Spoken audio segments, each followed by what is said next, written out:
I was just thinking about the loneliest time I ever had in practice. That's when I first started in practice. I'd been in school and we had all these friends, we had those groups, and even though we were starting to go separate ways as we got in clinicals, there's always people around, always somebody to talk to, always somebody you knew would be there and be around. We moved to a different city and opened my practice and waited for people to arrive. That's when my mind started to wander into what I should do and what should I do with this, and it's all sexy and exciting for the first week or two, and then all of a sudden it's like, there's no one to talk to. There's no one that we have a common curriculum, no one we have something working towards together, and now what am I supposed to do to get where I'm going? So I'll give you a couple pointers on being productive during this time.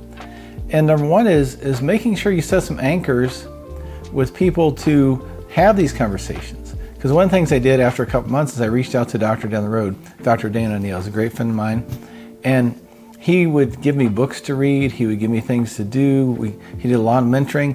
He would give me a book to read, I'd read it and go back. I couldn't wait to go back and talk to him, so to have somebody to talk to who knew what I was going through, knew what I needed to look at, and gave me some advice and helped me form my thinking on the books I should read, the things I should do.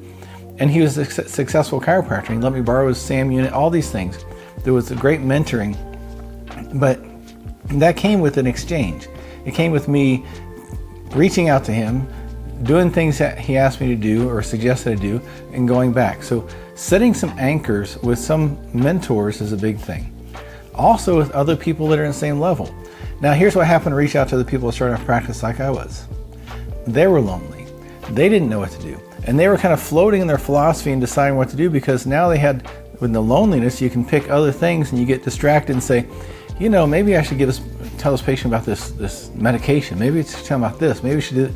And you drift from where you actually thought you were going to be. So being anchored in who you are and where you are is really hard when you're out there all by yourself. So my pointers are: find a mentor, find people who have like-mindedness with you, and plug into things like this so you can get fed, you can fulfill yourself, and even if you're going to Life Leadership weekends, it's a great thing to be around like-minded people who are heading in that right direction. There's things at Palmer, you can go to homecoming and reconnect with the doctors. You can talk to people in the fraternities and find different ways to connect with people who are still doing it. So you got people in front of you, you got people beside you, and people behind you who help keep you on track and just remind you of who you are. I'm Dr. Lau. We'll talk to you soon.